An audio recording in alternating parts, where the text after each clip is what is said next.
제가 운전을 하면서 제가 라디오를 듣는데 그 라디오에서 재미있는 이야기 하나가 나오는 거예요. 어느 모자의 이야기인데 아들이 사춘기인지 엄마 말을 안 들어요. 엄마가 그것 때문에 굉장히 이제 화가 나 있는 거죠. 어느 날 명절이 됐어요. 명절이 돼서 친정에 갔는데 거기서도 이 아들이 혼자 구석에서 핸드폰으로 게임만 하고 있는 거예요. 그만해라. 그런데 안 들어요. 화가 치민 엄마가 이렇게 얘기합니다. 야, 너 그렇게 게임만 하다가는 저기 있는 저 외삼촌처럼 된다. 이렇게 소리를 지른 거예요. 근데 이 이야기를 듣고 있던 이 아이가 깜짝 놀라면서 알았어요. 그러더니 게임을 그만두고 방으로 들어가는 거예요. 그러니까 이 옆에서 보고 있던 이 엄마의 아버지가 그 아들이 안 돼 보이는 거예요. 아니, 왜 애매한 아들을 가지고 그러나? 그래서 아들 편을 들면서 야, 내 아들이 어때서 그러냐? 그러니까 그 아이의 엄마가 이렇게 얘기하는 거예요. 아버지도 편들 걸 드세요. 아무리 제가 아버지를 닮았어도 그렇지 어떻게 그 아들 편을 드세요? 그랬더니 이 말을 들은 아버지가 갑자기 화를 내면서 야, 내가 어떻게 쟤를 닮았냐? 제가 지 엄마를 닮았지. 그랬다는 거예요. 이 엄마가 지금 왜 이러는 걸까요? 이 엄마가 왜 그럴까요? 엄마의 마음은 지금 한 사람에게만 꽂혀 있어요. 사랑하는 아들이 잘 되기를 바라는 거죠. 사랑하는 아들이 잘 되기를 바라는 마음, 그래서 죄 없는 자기 동생까지 이렇게 소환해 가면서 아들이 잘 되기를 바라는 그 마음. 근데 오늘 본문에도 보면 이런 모습이 나와요. 이런 하나님의 모습이. 우리가 지금 스바냐를 읽고 있죠. 스바냐가 예언을 하고 있던 그 시대를 보면요, 이미 북쪽에 있던 북쪽 이스라엘은 아시리아 제국에 의해서 패망한 이후에요.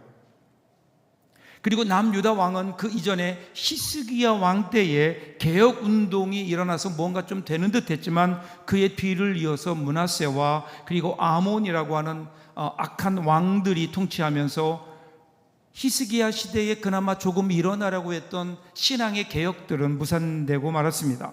그리고 이 두 왕의 비교적 긴 시간 동안 되어진 잘못된 통치로 말미암아 국가의 근간, 신앙은, 하나님을 향한 신앙은 완전히 무너져 있었죠. 그래서 우상 숭배가 횡행하고 지배층의 부패와 타락은 극에 달했습니다. 이러한 영적 위기 가운데 이제 겨우 왕이 된, 그 다음에 뒤를 이어 왕이 된 사람이 8살 된 요시야 왕인 거예요. 얼마나 백성들이 불안했겠어요. 거기다가 외적으로 보면요, 그동안 고대 중동, 근데 중동의 질서를 잡고 있었던 아시리아가 이제 힘을 잃어가고 새로운 바벨론이라고 하는 신흥 제국이 막 일어나고 있는, 그러니까 이렇게 격변하는, 하룻밤 자고 나면 어떻게 될지 모르는 격변하는 정치 속에서 이제 그 사이에 껴있는 작은 나라 약소국 유다는 이제는 이웃 나라의 눈치를 볼 수밖에 없는, 숨죽일 수밖에 없는 이러한 상황 속에서 예언자 스바냐가 지금 예언을 하는 거예요. 그런데 여러분, 우리가 지금까지 읽어온 대로 예언자 스바냐는 유다도 예외 없는 전 우주적인 심판이 이루어지는 주의 날이 올 것이다, 심판을 거침없이 외치는 거예요. 혹시나 했는데 그 시대를 살아가는 사람들 작은 희망마저도 여지없이 무너뜨리는, 어떤 의미에서는 아주 잔인한 선언이었죠. 단지 유다들 뿐이 아니에요. 유다 주위에 있는 모든 나라들, 모든 열방들이 이제 심판을 받을 것이다. 하나님의 심판을 강하게 이야기하는 거예요. 왜 이렇게 하나님의 심판을 이야기할까?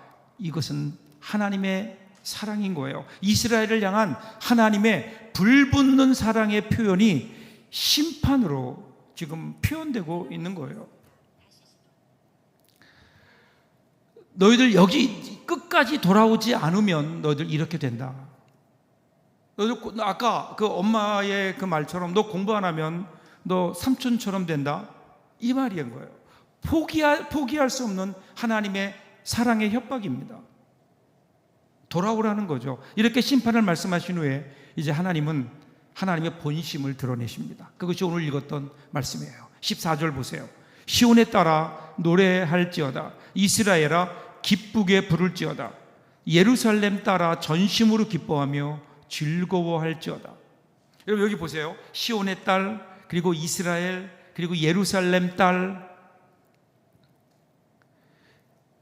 이 표현은 단지 그냥 어떤 여성적인 이미지를 빌린 것 아니라 연약하고 소중한 존재에게 주어지는 아주 친밀한 사랑의 표현이죠. 여러분 아버지에게 딸은 조금 특별한 존재 아닌가요? 그래서 아들과는 다른 뉘앙스가 있죠. 그래서 딸 바보 이렇게 얘기하잖아요. 딸 앞에서는 바보가 되는 아버지의 모습. 지금 하나님이 그 모습을 보여주시는 거예요. 그 하나님께서 비록 그들이 지금 연약하지만, 그들이 죄 가운데 있지만 그럼에도 불구하고 딸이라고 부르며 끌어안으시는 아버지 하나님의 모습이죠. 그리고 그들 향해 이렇게 외치는 거예요. 노래할지어다, 기쁘게 부를지어다, 전심으로 기뻐하며 즐거워할지어다. 이게 하나님의 본심이라는 거예요. 지금까지 심판을 얘기했지만 사실은 이 심판을 얘기한 것은 너희들을 위한 것이다. 너희들의 마음속에 기쁨이 회복되고 너희들이 행복하기를 원하는, 하나님의 자녀들이 행복하기를 원하는 마음으로 심판을 얘기할 수밖에 없었던 하나님. 그런데 이제 하나님께서 하나님의 본심을 드러내시는 거예요. 여러분 예레미야 애가 3장 33절을 보시면 주께서 인생으로 고생하게 하시며 근심하게 하심이 본심이 아니시로다. 고난이 살다 보면 고난이 우리 가운데 찾아오죠. 그런데 그것이 절대로 하나님의 최종 목적이 아니라는 거예요. 그게 하나님의 본심이 아니에요. 하나님이 우리를 징계하시지만, 때로는 우리에게 고난을 허락하시지만, 그 징계의 이면에는 늘 하나님의 포기할 수 없는 사랑이 있는 거예요. 여러분 부모가 자녀를 사랑하기 때문에 그 자녀의 잘못을 그냥 지나칠 수 없는 것처럼 하나님도 오늘 하나님의 사랑하는 하나님의 자녀들을 그냥 그대로 두시지 않고 올바른 길로 인도하시기 위해서 때로는 우리에게 시련을 허락하시는, 근데 그것이 여러분 미워서가 아니라 사랑하시기 때문에 여기 하나님 본심이 있다고요. 하나님의 본심. 그러게 여러분 우리는 우리 눈앞에 있는 현실만 바라보며 왜 나에게 이런 고난이 있느냐고 한탄하고 원망하고 불평할 것이 아니라 그렇게 하시는 하나님의 본심을 좀 보아야죠. 고난 가운데 여러분 하나님 오해하지 마세요. 하나님은 우리의 고난을 무심히 보시는 분이 아니라 고난 속에서도 우리를 붙드시고, 그래서 우리로 하여금 어떻게든 하나님께서 원하시는 그 자리로 우리를 오게 하시려고 우리를 이끄시는 하나님의 본심, 이 하나님의 본심을 우리들이 볼 줄 알아야죠. 그러면서 계속해서 스바냐는 하나님의 본심을 더 깊게 보여주죠. 15절 보세요. 여호와가 너의 형벌을 제하였고 너의 원수를 쫓아내었으며 이스라엘 왕 여호와가 너희 중에 있으니 내가 다시는 화를 당할까 두려워하지 아니할 것이라. 우리가 여러분 삶을 살다 보면 마치 끝없는 겨울을 지내는 것 같은 그러한 때가 있어요. 관계는 얼어붙고 미래는 불확실하고 마음속에는 그러니까 설명할 수 없는 두려움이 우리 가운데 몰려오죠. 그럴 때 오늘 스바냐는 우리에게 이렇게 얘기합니다. 여호와가 너의 형벌을 제하였고 너의 원수를 쫓아내었으며 이스라엘 왕 여호와가 너희 중에 있으니. 이스라엘 왕 여호와가 너희 중에 있으니. 여러분 이러한 고난 가운데 우리에게 주시는 하나님의 그 중요한 메시지 여기 있잖아요. 그럼에도 내가 너와 함께 한다는 거예요. 때때로 우리는 하나님을 너무 멀리 두고 생각해요. 하늘 높은 곳에서 우리를 굽어 살피시는, 굽어 보시는, 그리고 판단만 하시는 하나님으로 상상해요. 그런데 스바냐는 오늘 하나님을 어떻게 소개하고 있나요? 하나님에 대한 전혀 다른 이미지를 보여주죠. 이스라엘의 왕 여호와가 너희 중에 있다. 너희 중에 있다. 우리 가운데 있다고요. 우리 가운데.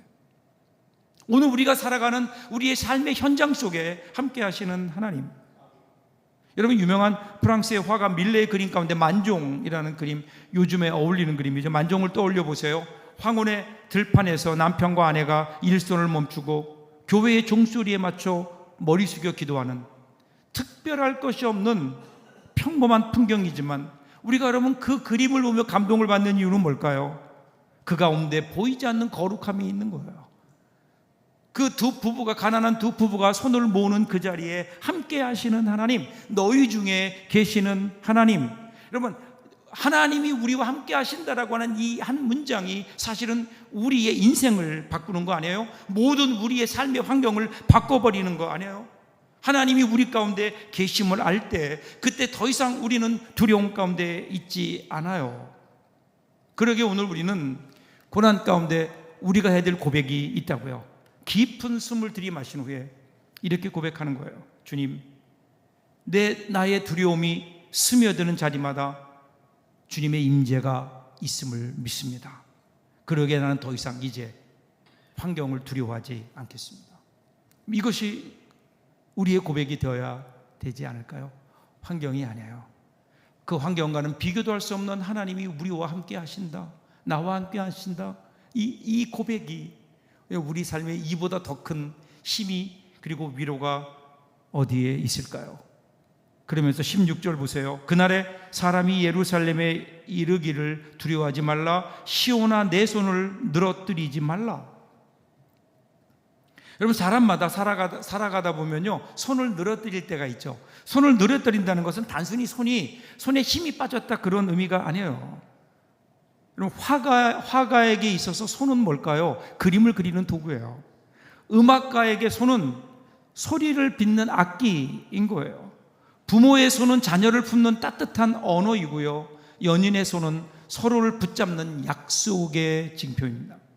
그러니까 이 손을 떨어뜨렸다, 손이 늘어 떨어졌다, 이 말은 뭘까요? 삶의 열정이 사라진 거예요. 인생을 살아갈 수 있는 힘이 없는 그 자리.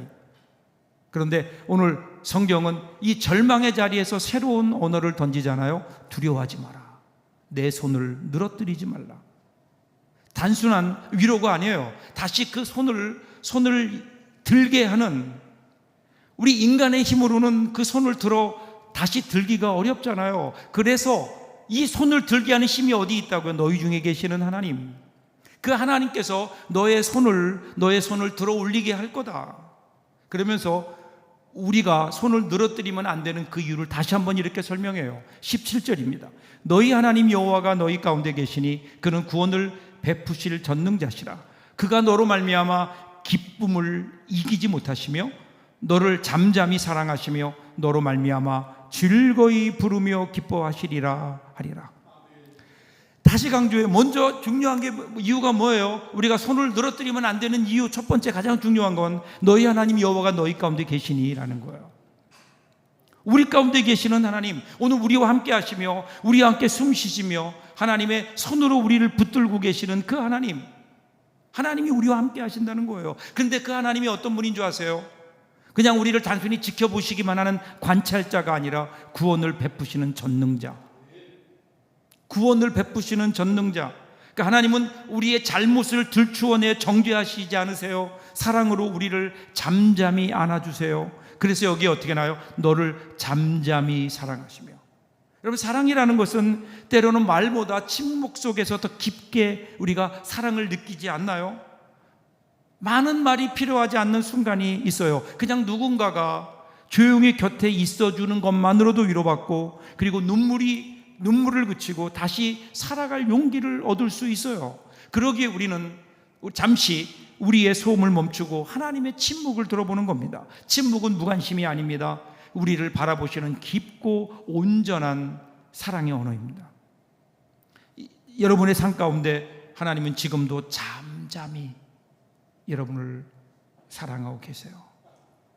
여러분 가운데 그 사랑은 어떤 말보다 더 큰 힘으로 우리의 영혼을, 우리의 마음을 붙들고 있는 것 아닐까요?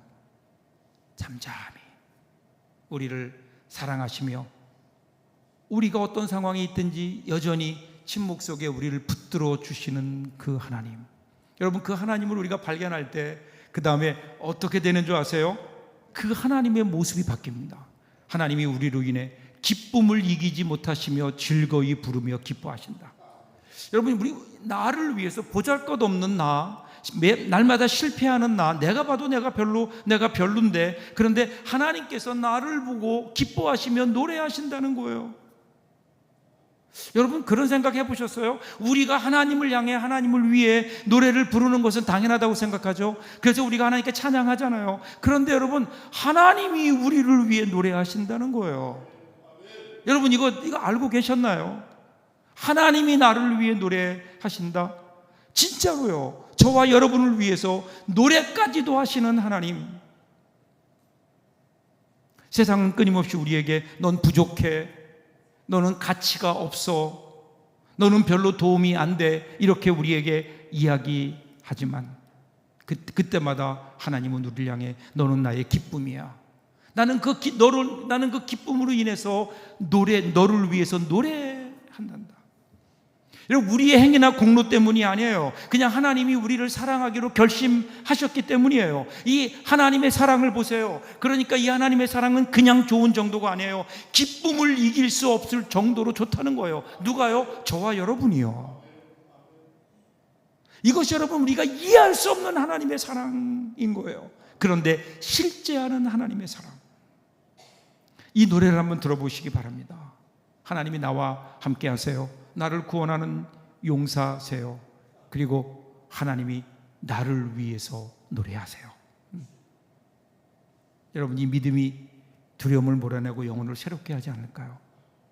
오늘도 하나님은 우리를 위해 노래하신다고요.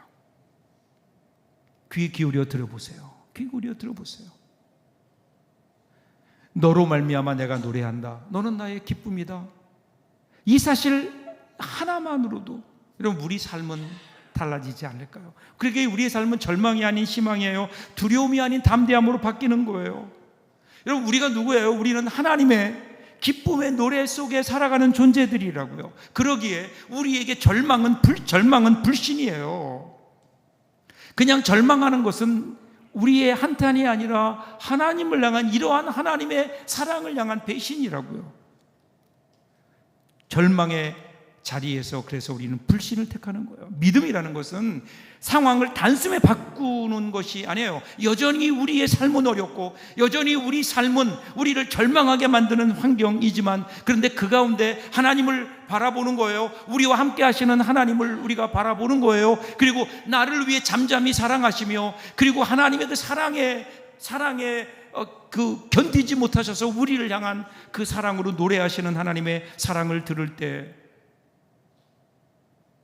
그때 여러분 우리의 삶은 분명히 달라지지 않을까요? 분명히 달라지지 않을까요? 여러분 가끔 영화 보면 별 장면도 아닌데 뒤에 음악이 이 BGM이 깔리면 그 순간이 드라마가 되잖아요. 우리의 삶이 그렇지 않을까요? 우리 삶 그저 의미 없이 살아가는 우리들이지만 그런데 그 뒤에서 하나님이 우리의 BGM이 되어주시는, 그래서 우리 인생에 새로운 힘을 주시는, 그때 하나님의 그 노래의 내용은 이런 거 아닐까요? 아직 끝나지 않았다. 내가 너와 여전히 함께 하고 있다. 오늘 우리는 이 하나님이 함께 하심을 얼마나 누리며 살고 있나요? 제가 좋아하는 목사님 중에 토니 캄폴로라고 하는 사회학 교수이면서 대학생들에게 복음을 전하시는 분이 계신데요. 그분이 한 설교에서 이런 얘기했어요. 그분에게 한 친구가 있는데 그 친구에게는 아주 말도 많고 밝은 4살짜리 딸이 있었대요. 근데 어느 날 밤에 갑자기 막 천둥 번개가 요란하면서 비가 오는데, 그러니까 이 친구가 그 딸아이가 잘 자고 있는지 궁금해서 아이 방으로 올라갔대요. 방문을 열었는데 거기에는 정말 희한한 광경이 벌어지고 있는 거예요. 딸이 창가에 서서 그 비 오는 밤에, 천둥 치는 밤에 창문을 열어놓고 그 앞에 서서 두 팔과 두 다리를 유리창 위에 벌려서 장난기 어린 자세로 서 있는 거예요. 그 친구가 깜짝 놀래 물었대요. 야, 너 지금 제니퍼, 너 지금 뭐 하고 있는 거야? 그랬더니 그녀가 그 친구에게, 그 아빠에게 뭐라고 얘기한 줄 아세요? 하나님이 지금 제 사진을 찍고 계신 것 같아서요. 하나님이 제 사진을 찍고 계신 것 같아서요. 여러분, 그 어린 아이의 마음속에는 천둥 치고 번개가 치고 그 번개가 마치 사진 찍을 때 터지는 플래시처럼 생각했던 모양이에요. 하나님께서 나를 사진을 찍어 주시려고 하나님이 지금 플래시를 번개를 치게 하시는, 여러분, 이 어린아이의 순수한 마음이지만 오늘 우리에게도 분명히 전하는 메시지가 있지 않나요? 하나님 앞에 사는 기쁨, 천둥과 번개 앞에서도 하나님 앞에 설 수 있는, 그러면서 내 자신이 얼마나 하나님으로부터 사랑받는 존재인지, 이 진리를 잊지 않을 때 우리는 평안과 여유를 누릴 수 있지 않을까요? 때로는 나의 가치가 흔들리고 세상이 나를 인정해 주지 않고 이 세상이 무의미하다고, 이 세상에서 나의 존재가 무의미하다고 느껴질 그때 여러분, 이 이야기를 기억하세요. 하나님은 여전히 우리를 사랑하시며 그 누구보다도 소중하게, 그리고 우리를 향해 하나님의 사랑의 노래를 부르고 계시다고요. 여러분, 종종 우리는 하나님 앞에 무언가를 성취해야만 얻을 수 있다고, 인정받을 수 있다고 생각해요. 그런데 오늘 말씀은요, 그냥 우리 자체가 하나님의 사랑을 받는 존재라는 거예요. 마치 부모가 갓난아기를 안고 자장가를 부르듯 하나님은 우리의 어떤 성공이나 우리의 어떤 완벽함 때문에 우리를 사랑하는 것이 아니라 그냥 나이기 때문에 사랑하신다고요. 하나님의 자녀이기 때문에 사랑하시는 거예요. 그래서 그분의 노래는 조건 없는 기쁨의 화음인 거예요. 그러게 우리는 세상의 평가와 기준이 아닌 하나님의 미소와 하나님의 노래 앞에 살아가는 사람들 아니에요? 우리가 실수했을 때조차도 그러기에 우리는 숨지 않고 두려움 속에서도 우리가 용기를 낼 수 있는 것은 바로 그분의 사랑과 그분의 노래 때문이에요. 이 노래를 들으십시오.